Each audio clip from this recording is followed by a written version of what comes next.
آیت 185 اعوذ باللہ من الشیطان الرجیم بسم اللہ الرحمن الرحیم۔ شہر ماہ یا مہینے کو سادے لفظوں میں بولا جاتا ہے، ویسے عربی زبان میں شہر قمری مہینے کو کہتے ہیں جو دو ہلال کے درمیان کا ٹائم ہوتا ہے۔ ہلال بھی آپ جانتے ہیں کہ پہلی رات کے چاند کو ہلال کہتے ہیں، اور پہلی رات کا چاند یعنی ہلال جب نظر آتا ہے تو مہینے کی ابتدا ہوتی ہے، مہینہ شروع ہوتا ہے، اور اس وقت تک وہ مہینہ رہتا ہے جب تک کہ اگلے مہینے کا چاند نظر نہ آ جائے۔ تو کیا مطلب ہوا کہ دو چاندوں کے درمیان کا ٹائم۔ اسی سے لفظ اشتہار بھی نکلا ہے، اور اس کا معنی بھی آپ جانتے ہیں، یہ بھی میں نے بارہ آپ کو بتایا کہ اشتہار کیا ہوتا ہے۔ کسی چیز کو مشہور کرنے کے لیے یہ جو مشہوریاں دی جاتی ہیں، اسی طرح پروڈکٹ کو مشہور کرنے کے لیے جو کیا جاتا ہے اس کو اشتہار کہتے ہیں۔ اور یہ جو مشہور مہینہ جیسے ہوتا ہے، آپ کو پتہ ہے کہ فوراً پتہ چل جاتا ہے کہ رمضان کا مہینہ ہے تو اس میں کیا کرنا ہے، تو مہینے کے نام بھی چونکہ ایک مشہور چیز ہے اس لیے اس کو کہتے ہیں شہر۔ رمضان، شہر و رمضان، رمضان کا مہینہ۔ رمضان کا لفظ را میم دا جیسے رمد ہوتا ہے نا، اس سے ہے، تو رمد کہتے ہیں گرمی کو، جلنے کو۔ رمضان کا جب مہینہ آتا ہے لوگ عبادات کرتے ہیں تو اس میں کیا ہوتا ہے، گناہ جل جاتے ہیں نا۔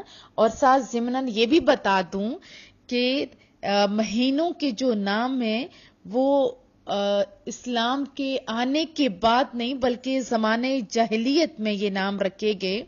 یہ دور جاہلیت میں انہی ناموں سے مشہور تھے۔ یہ بھی روایت ملتی ہے کہ جب رمضان کا مہینہ تھا اس وقت شدید گرمی تھی، اس وجہ سے اس کا نام یہ رکھا گیا۔ اب ضروری نہیں کہ ہر سال گرمی ہو، بلکہ کیا ہوتا ہے، رمضان دن بدل کے آتا ہے تاکہ لوگوں کو پتہ چلے گرمی میں روزے کا مزہ کیا ہے، سردی میں کیا ہے، یا نارمل مہینے میں کیا ہے۔ شہر رمضان یعنی رمضان المبارک کا مہینہ، اس کی اب فضیلت بتائی جانے لگی ہے۔ پہلی آیت میں روزہ رکھنے کی حکمت بیان کی گئی تھی نا کہ تم تاکہ متقی بن جاؤ۔ اب اس بات کی حکمت بیان کی جا رہی ہے کہ ماہ رمضان اس عبادت کے لیے کیوں مخصوص کیا گیا۔ الذی وہ انزل اتارا گیا، فیہ اس میں قرآن کریم اتارا گیا، کریم کے نزول کا آغاز ہوا۔ ساتھ ہی بتایا جا رہا ہے کہ یہ کسی خاص قوم یا ملک کے لیے نہیں ہے بلکہ ہدن، یہ ہدایت ہے، للناس تمام لوگوں کے لیے یہ ہدایت ہے۔ ماہ رمضان المبارک جس میں اتارا گیا قرآن، اس حال میں کہ یہ راہ حق دکھاتا ہے لوگوں کو، وبینات اور روشن دلیلیں ہیں، واضح نشانیاں ہیں، من الہدا ہدایت کی، اور اس میں روشن دلیلیں ہیں ہدایت کی، والفرقان اور فرقان حق اور باطل میں تمیز۔ فرق کا لفظ ہماری اردو زبان کا ہے، اس کا بھی کیا مطلب ہوتا ہے، الگ کرنے والے، الگ جیسی کی جاتی ہے، تفریق کی جاتی ہے، اور برے کے درمیان فرق جیسے سمجھ آ جاتا ہے عادات سے یا کسی بھی چیز سے۔ یہاں مانیے والفرقان حق اور باطل میں تمیز، یہ حق دکھاتا ہے لوگوں کو، اس میں روشن دلیلیں ہیں ہدایت کی اور حق اور باطل میں تمیز کرنے کی۔ فمن سو جو، یا جو کوئی، شاہدہ پائے، اس کا معنی ہوتا ہے حاضر ہونا، شاہدہ پائے کس کو، اس رمضان کے مہینے کو، منکم تم میں سے، الشہرا اس مہینے کو، فلیصم تو وہ کیا کرے، یہ جمع کے لیے استعمال ہوا ہے، تو وہ یہ مہینہ روزے رکھے، اس مہینے کو، فلیصم تو وہ یہ مہینہ روزے رکھے۔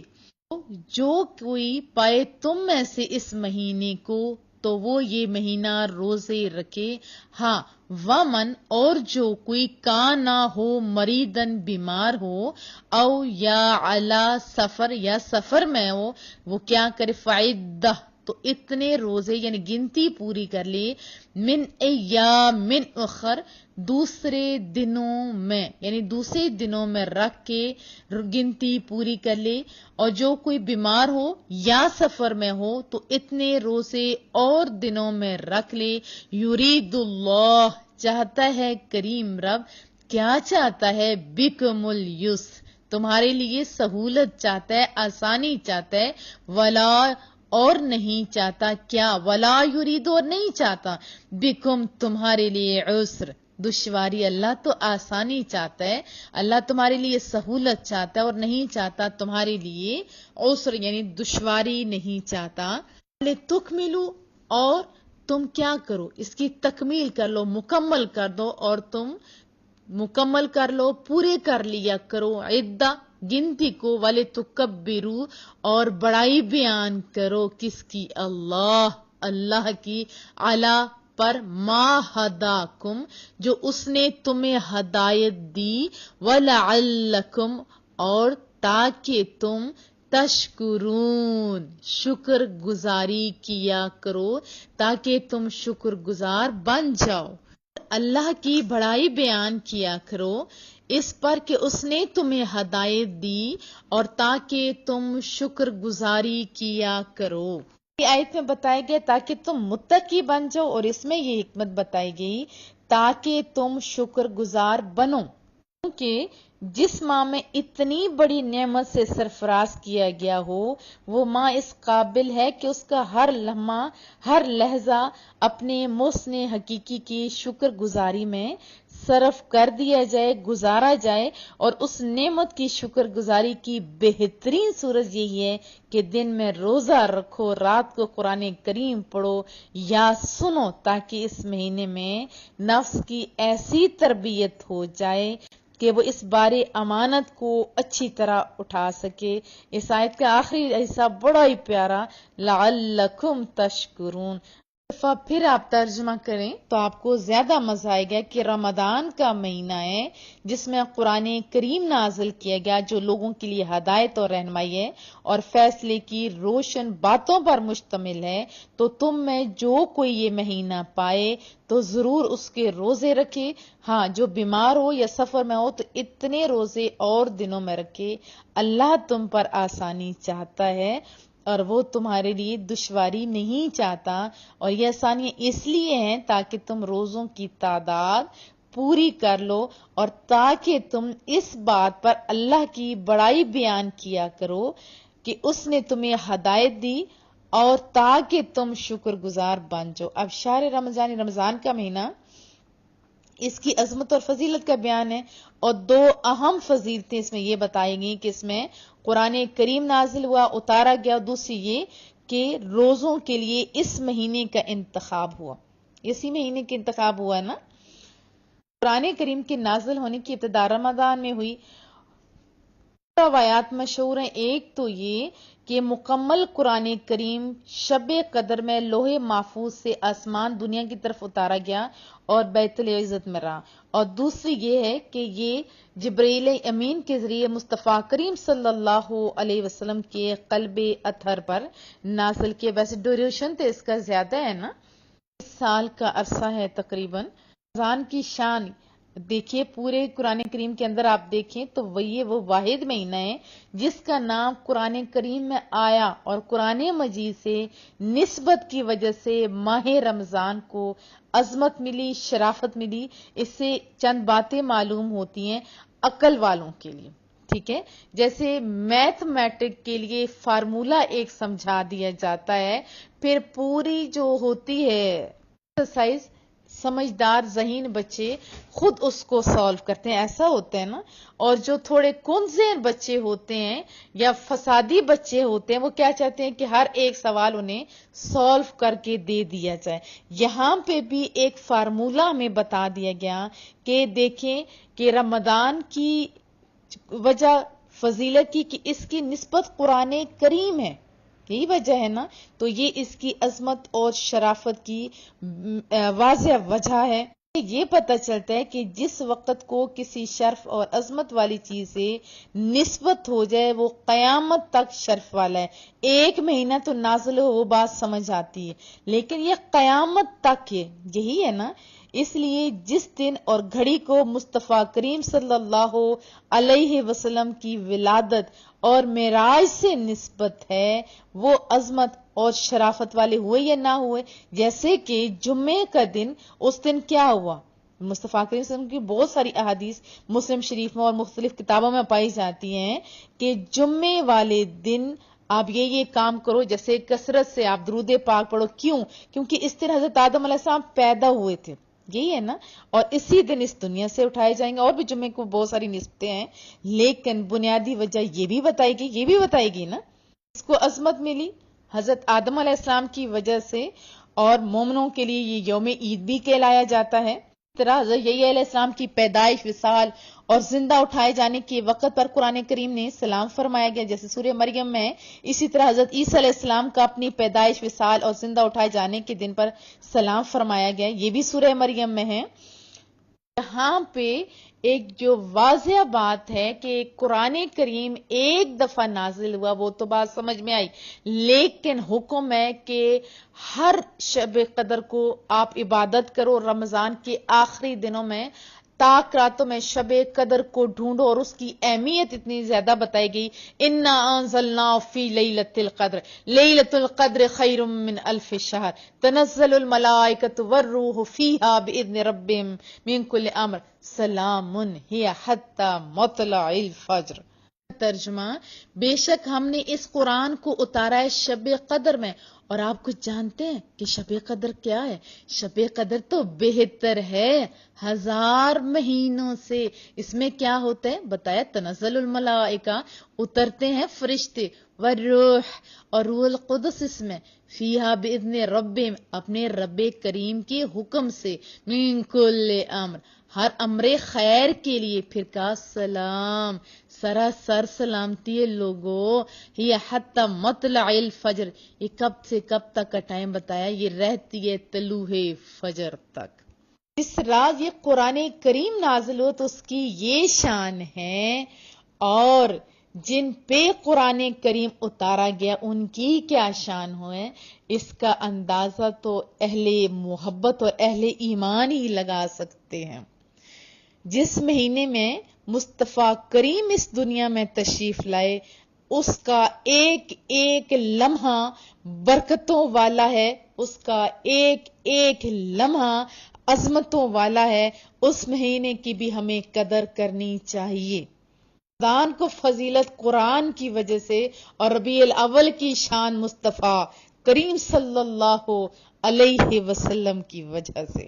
کی معلومات کے لیے مسند احمد کی ایک حدیثی بتا دیتی ہوں کہ محبوب نے فرمایا، ابراہیمی صحیفہ رمضان کی پہلی رات اترا، اور تورات 6 تاریخ، اگلے تمام صحیفے اور تورات انجیل 13ویں تاریخ، اور قرآن کریم 24ویں تاریخ نازل ہوا. اور ایک اور روایت میں بھی آتا ہے کہ زبور 12ویں کو اور انجیل 18ویں کو، اگلے تمام صحیفے اور تورات، انجیل، زبور جس پیغمبر پر اترے ایک ہی مرتبہ لیکن قرآن کریم بیت العزت سے آسمانی دنیا تک تو ایک ہی مرتبہ نازل ہوا، پھر وقتاً فوقتاً حسب ضرورت زمین پر نازل ہوتا رہا، یعنی مصطفیٰ کریم کے قلب اطہر پر نازل ہوتا رہا.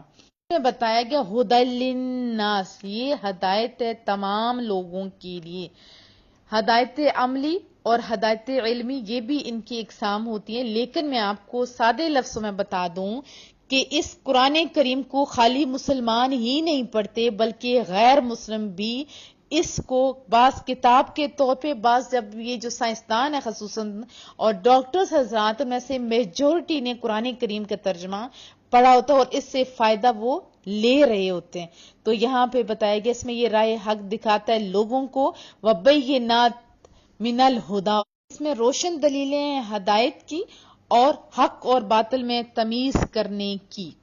میں 3 شاخیں بیان ہوئی نا. نمبر 1 قرآن کریم ہدایت ہے. نمبر 2 روشن نشانیوں پر مشتمل ہے. نمبر 3 حق اور باطل میں فرق کرنے والا ہے. اور کو یاد رکھیے کہ قرآن کریم کے 23 نام ہیں اور یہاں قرآن کریم کا دوسرا جو مشہور نام ہے وہ فرقان یہاں بھی ذکر کیا گیا. عید اللہ بکم الیس یعنی اللہ تم پر آسانی چاہتے. اس میں بلا کی محبت ہے کہ کریم رب نے اپنی عبادت ہم پر فرض فرمائی لیکن اپنی رحمت سے ہم پر تنگی نہیں بلکہ کیا فرمائی؟ آسانی. آسانی کیسے؟ متبادل بھی عطا کیا کہ روزہ فرض کیا گیا لیکن رکھنے کی طاقت نہ ہو تو بعد میں رکھنے کی اجازت دے دی. بعض صورت میں فدیے کی اجازت دے دی.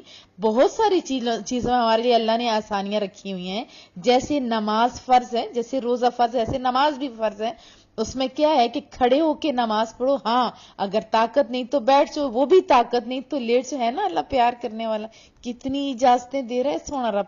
اس کے علاوہ کسی بھی آپ چیز میں دیکھیں تو اللہ نے بڑی آسانیاں ہمارے لیے رکھی ہوئی ہیں. طرح رمضان کے مہینے میں ہمیں روزہ کا حکم دیا لیکن باقی 11 مہینوں میں کتنی سہولت دی. دن رات ہر ٹائم آپ کھا سکتے ہو. کہ رمضان کی راتوں میں بھی آپ جتنا مرضی ہے چائے کھا سکتے ہیں اور ثواب بھی اتنا. سحری کھو تب ثواب، افطاری کرو تو تب بھی ثواب. اسی طرح گنتی کے چند ہے نا دن جس میں ہم نے روزہ رکھنا ہے اور باقی دنوں میں عیش ہی عیش. اور وہ بھی ہمارے لیے عیش ہے. کیوں؟ کہ اس میں بہت ساری ہم نیکیاں کماتے ہیں. اور ویسے بھی کل جیسے میں نے آپ کو فوائد بتائے جسمانی فوائد ہوتے ہیں وہ بھی، اس کے علاوہ بھی بہت سارے فائدے ہیں. گنتی کے چند جانوروں کا گوشت حرام قرار دیا گیا تو باقی ہزاروں جانور ہیں پرندوں کا گوشت حلال فرمایا نا سونے رب نے. اسی طرح کاروبار کے چند ایک طریقے جن سے منع کیا گیا تو ہزاروں طریقوں کی اجازت بھی عطا فرما دی گئی نا. اسی طرح مرد ہیں ان کو خالی ایک ریشمی کپڑے سے منع کیا گیا. باقی ہزاروں قسم کے 20ویں قسم کے کپڑے ہیں جن کی پہننے کی اجازت ہے. غور سے اگر ہم دیکھیں تو آیت کا معنی روزے روشن کی طرح ظاہر ہو جاتا ہے کہ کریم رب ہم پر کتنی آسانیاں چاہتا ہے. وہ تو ہم پر بالکل بھی تنگی نہیں چاہتا ہے نا. اللہ پہ پیار والے تکملوا العدہ، یہ بھی بڑا سونا ہے. اور یہ کیوں آسانیاں ہیں اس رمضان میں کہ یہ جو اس کے فوائد ہے تم حاصل کرو، روحانی بھی اور روحانی بھی. اور یہ تو گنتی کے چند دن ہیں. اگر 29 کا مہینہ ہے تو 29 ہم نے روزے رکھنے ہیں یعنی 29. اور اگر 30 کا ہے تو ہمیں 30 روزے رکھنے ہوں گے. تو یہاں مراد کیا ہے؟ رمضان کے 29 یا 30 دن پورے کرنا. تکبیر کہنے سے مراد یہ ہے کہ کریم رب نے اپنے دین کے طریقے جو سکھائے اس پر اللہ تعالی کی بڑائی بیان کرنی چاہیے اور ان چیزوں پر اللہ تعالی کا شکر ادا کرنا چاہیے. باتیں بھی آپ کی دلچسپی کے لیے بتا دوں کہ مصطفیٰ کریم صلی اللہ علیہ وسلم نے فرمایا کہ ابراہیمی صحیفہ رمضان کی پہلی رات اور تورات 6 تاریخ کو اور اگلے تمام صحیفے اور تورات اور انجیل 13ویں تاریخ کو اور قرآن کریم 24ویں تاریخ نازل ہوا. اور ایک اور روایت میں زبور 12ویں کو اور انجیل 18ویں کو. اگلے تمام صحیفے اور تورات، انجیل، زبور جس پیغمبر پر اتری ایک ساتھ ہی ایک مرتبہ اتری، لیکن قرآن کریم بیت العزت سے آسمانی دنیا تک تو ایک ہی مرتبہ، لیکن پھر وقتاً فوقتاً حسب ضرورت اترتا رہا اور اس کا ڈیوریشن بھی میں نے آپ کو بتایا. رمضان کے بارے میں ایک حدیث طیبہ جب سنتے ہیں تو من کو ٹھنڈ پہنچتی ہے. مصطفیٰ کریم صلی اللہ علیہ وسلم نے فرمایا کہ تم میں سے جو شخص رمضان کے روزے ایمان اور نیک نیتی کے ساتھ رکھے اس کے سبب یعنی روزے رکھنے کے سبب اس کے اگلے گناہ بخش دیے جاتے ہیں. چاند نظر آ جائے تو اپنے گھر میں بندہ ہو، سفر میں نہ ہو، تندرستی ہو تو اسے کیا کرنا چاہیے؟ لازماً روزے رکھنے چاہیے. اور جو نہیں رکھ رہے ہوتے انہیں بھی موٹیویٹ کرنا چاہیے کہ دیکھو اس کے کتنے فائدے ہیں، روحانی بھی اور جسمانی بھی، دونوں فوائد حاصل ہے. ہاں جو بیمار ہو، مسافر ہو تو اس کو رخصت ہے. یہ لوگ اور دنوں میں روزے رکھ لیں یا قضا کر لیں. بعض لوگوں کے بدن میں تکلیف ہوتی ہے، بعض لوگ گرمیوں کے لمبے روزے نہیں رکھ سکتے ہوتے تو وہ کیا کریں کہ جب سردیوں کے ٹھنڈے روزے ہیں تب وہ رکھ لیں. تو ہمارے لیے آسانیاں ہی آسانیاں چاہ رہا ہے، تو ہمیں ان آسانیوں سے تو فائدہ اٹھانا چاہیے نا۔ جمہور علماء نے ہمیں بتایا کہ رمضان میں بندے کو اختیار ہے سفر کی حالت میں چاہے روزہ رکھے چاہے نہ رکھے، ہاں رکھنا افضل ہے۔ کہ مصطفیٰ کریم صلی اللہ علیہ وسلم کے ساتھ جو صحابہ نکلتے تھے تو بعض روزے کی حالت میں ہوتے تھے اور بعض روزے میں نہیں ہوتے تھے، تو دونوں ایک دوسرے کے عیب نہیں پکڑتے کہ تو نے رکھا کیوں ہے اور تو نے جو ہے کیوں نہیں رکھا، بلکہ مصطفیٰ کریم صلی اللہ علیہ وسلم سے بحالتے سفر روزہ رکھنا ثابت ہے۔ بخاری اور مسلم شریف میں ہے، حضرت ابو دردہ رضی اللہ تعالیٰ عنہ فرماتے ہیں کہ مصطفیٰ کریم صلی اللہ علیہ وسلم کے بارے میں کہ رمضان میں سخت گرمی کے موسم میں بھی ہم جب ان کے ساتھ ایک سفر میں تھے تو گرمی کی شدت کی وجہ سے سر پر ہاتھ رکھے رکھے پھر رہے تھے، تو ہم میں سے کوئی بھی روزے سے نہیں تھا سوائے مصطفیٰ کریم کی اور حضرت عبداللہ بن رواحہ کے۔ حدیث طیبہ میں یہ بھی ملتا ہے کہ مصطفیٰ کریم صلی اللہ علیہ وسلم سے سفر کے روزے کے بارے میں سوال ہوا تو آپ نے فرمایا جو روزہ توڑ دے اس نے اچھا کیا اور جو نہ توڑے اس پر کوئی گناہ نہیں۔ حدیث شریف میں یہ بھی آتا ہے کہ مصطفیٰ کریم نے فرمایا کہ اللہ کی رخصتوں کو جو اس نے تمہیں دی ہیں تم لے لو۔ آپ کو سمجھ آ گئی ہوگی کہ یہ بھی ہمارے لیے آسانی ہے، چاہے ہم روزہ رکھیں چاہے ہم روزہ نہ رکھیں، خالی مشکل کر کے اپنے آپ کو اذیت دے کے روزہ رکھنے کا کوئی فائدہ نہیں ہوتا سفر کی حالت میں۔ جیسے بخاری اور مسلم شریف کے حدیث طیبہ ہے کہ ایک شخص کو جب دیکھا گیا اس پر سایہ کیا گیا ہوا تھا تو مصطفیٰ کریم صلی اللہ علیہ وسلم نے پوچھا تو بتایا کہ یہ روزے سے ہے، تو آپ نے فرمایا سفر میں روزہ رکھنا نیکی نہیں کہ اس طرح بندہ پریشانی اٹھائے۔ آج کل تو بہت آسانی ہے، تو یہ آپ کے اختیار میں ہے۔ ضمن سوال بھی مجھ سے اکثر پوچھتے ہیں کہ رمضان کے روزے جو بعد میں قضا کیے جاتے ہیں کیا وہ لگاتار رکھنے چاہیے چھوڑ چھوڑ کے؟ تو دیکھیے پورا سال ہوتا ہے، جتنا جلدی ممکن ہو کر سکتے ہیں آپ چھوڑ چھوڑ کے بھی رکھ سکتے ہیں۔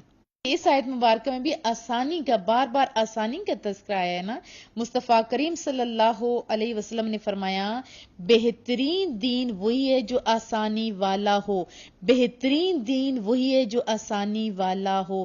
یہ مسند احمد میں ہے۔ ایک اور حدیث میں بھی آتا ہے، کہتے ہیں کہ ہم مصطفیٰ کریم صلی اللہ علیہ وسلم کا انتظار کر رہے تھے، آپ تشریف لائے، سر سے پانی کے قطرے ٹپک رہے تھے، وہ قربان جو ان صحابہ پہ بھی جن کی آنکھوں نے دیکھا محبوب کو، معلوم ہوتا تھا کہ وضو یا غسل کر کے تشریف لا رہے ہیں۔